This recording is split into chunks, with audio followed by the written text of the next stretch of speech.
అది 2011వ సంవత్సరం అమెరికాలోని కాలిఫోర్నియా సిటీలో మిస్ గ్లోబ్ 2011 అనే అందాల పోటీలు జరుగుతున్నాయి. ప్రపంచ నలుమూలల నుంచి వివిధ దేశాల నుంచి అమ్మాయిలు ఆ అందాల పోటీల్లో పాల్గొన్నారు. ఒకరు కాదు, ఇద్దరు కాదు, ఏకంగా 39 మంది అంతర్జాతీయ స్థాయి అందాల రాణులు ఆ కాంటెస్ట్లో పాల్గొన్నారు. తమ అందచందాలను ఆ వేదికపై కనువిందు చేశారు.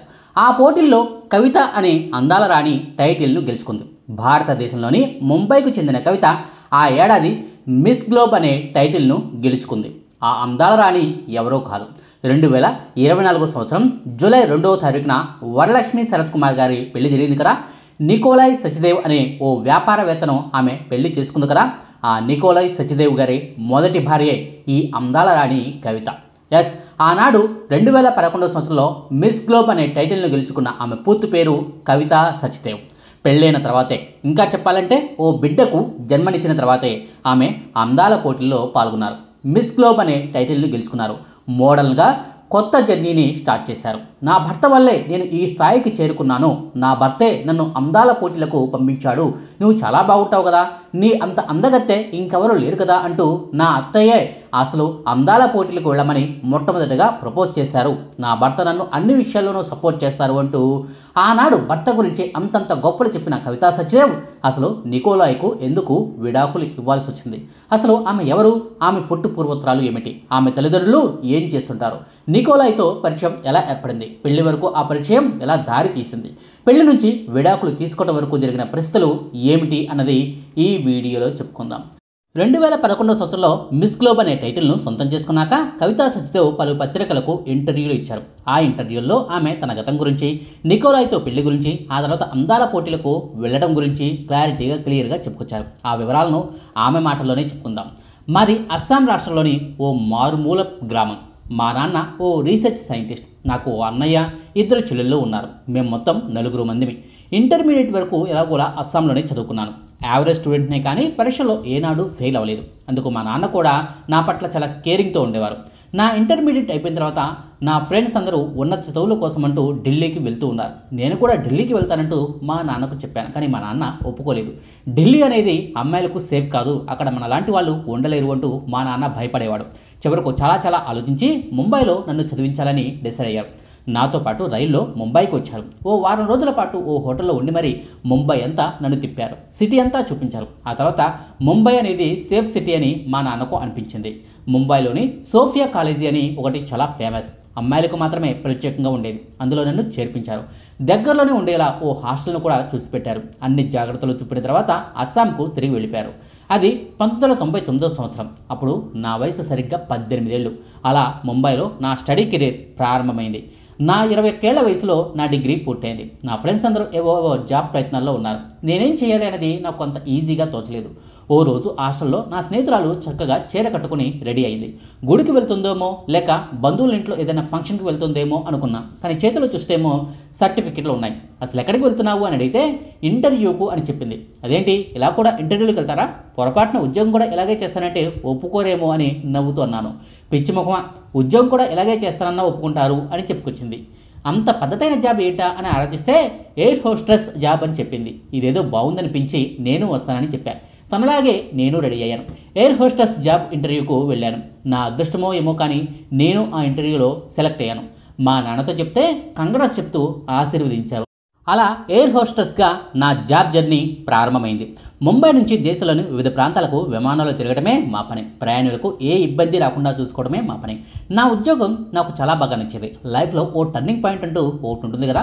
నా జీవితంలోనూ ఎయిర్ హోస్టెస్ జాబే నాకు టర్నింగ్ పాయింట్. ఎందుకు ఈ మాట అంటున్నానంటే, నేను మొట్టమొదటిగా నాకు కాబోయే భర్తను కలిసింది విమానంలోనే. చెప్తే ఇదేదో సినిమా స్టోరీని కాపీ కొట్టారని అనుకుంటున్నారు కానీ ఓ ప్రయాణికుడిగా విమానం ఎక్కిన వ్యక్తితోనే అనుకోకుండా జరిగిన పరిచయమే మా మధ్య ప్రేమగా మారింది. ఆ తర్వాత పెళ్లి దాకా దారితీసింది. 2003 సంవత్సరంలో నేను జాబ్లో జాయిన్ అయ్యాను. అప్పటి నుంచి చాలామంది ప్రయాణికులతో ఉద్యోగరీత్యా విమానంలోనే మాట్లాడాల్సి వచ్చేది. అయితే ఓ వ్యక్తి మాత్రం తరచూ విమానంలోనే ఎక్కువగా కనిపించేవాడు. ఏంటి, ఇతను ఎప్పుడు విమానంలోనే ప్రయాణిస్తున్నాడా ఏంటి, ఇంట్లో కంటే విమానాల్లోనే ఎక్కువగా తిరుగుతుంటాడా అని నాకు అనిపించేది. ఒకరోజు ఒక విమానంలో కనిపిస్తే రెండో రోజు మరో విమానంలో కనిపించాడు. 2004 సంవత్సరం జూలై నెల 26వ తారీఖును నేను నా జీవితంలో మర్చిపోయాను. హైదరాబాద్కు వచ్చేసరికి మేము ప్రయాణిస్తున్న విమానంలో సాంకేతిక సమస్య వచ్చి పడింది. ప్రయాణికులను వేరే విమానంలో ముంబైకి పంపించారు. ఆ ప్రయాణికుల్లో అతడు కూడా ఉన్నాడు. అతడు నేరుగా నా దగ్గరికి వచ్చాడు. హాయ్, నా పేరు నికోలాయ్. మీరు నాకు తెలుసు, చాలాసార్లు మిమ్మల్ని చూశాను. మీది కూడా ముంబై అనుకుంటా కదా.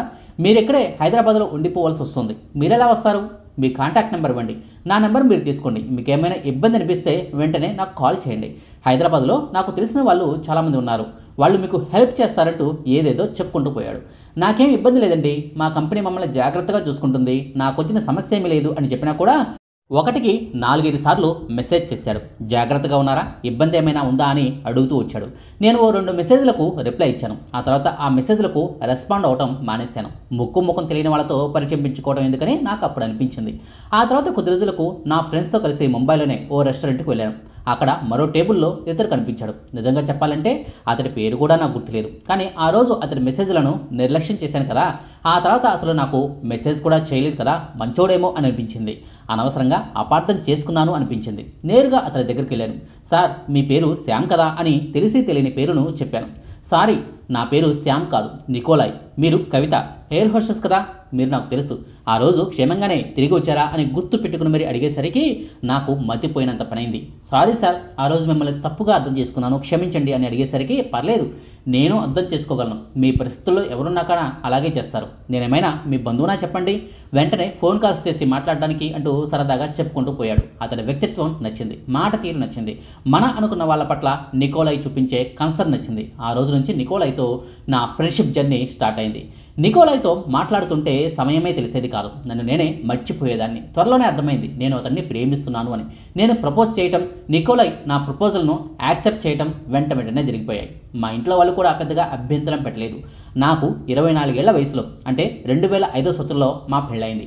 నా పెళ్ళైన తర్వాత ఉద్యోగానికి రాజీనామా చేశాను. పెళ్లి తర్వాత ఉద్యోగం ఎందుకు మానేశావని చాలామంది ఫ్రెండ్స్ నన్ను అడిగారు. ఆయన్ను అత్తమామలను వదిలి 10 రోజుల పాటు ఉండాలంటే నా వల్ల అయ్యేది కాదు. నన్ను ప్రేమగా చూసుకునే నా భర్తను వదిలిపెట్టి ఉండటం నాకు ఇష్టం లేదు. అందుకే ఉద్యోగానికి రాజీనామా చేశాను. నా భర్తకు ఆర్ట్స్ గ్యాలరీ బిజినెస్ ఉండేది. ఆ కంపెనీలో పనుల్లో సాయం చేసేదాన్ని. పెళ్ళైన ఏడాదికే నాకు పాప పుట్టింది. ఆ తర్వాత ఆ పాపే లోకంగా మారిపోయింది. నన్ను వదిలి ఉండేదే కాదు. పిల్లలు పుట్టిన తర్వాత ఏ మహిళైనా లావు అవటం అనేది సాధారణం. అత్తయ్య సలహాతో యోగా చేయటం స్టార్ట్ చేశాను. బరువు తగ్గేలా డైట్ను ఫాలో అయ్యేదాన్ని. కొద్ది నెలల్లోనే నాలో ఊహించిన మార్పు వచ్చింది. ఎందుకు అనిపించిందో ఏమో కానీ మా అత్తయ్యే ఓ మెరుపు లాంటి ఆలోచన చేసింది.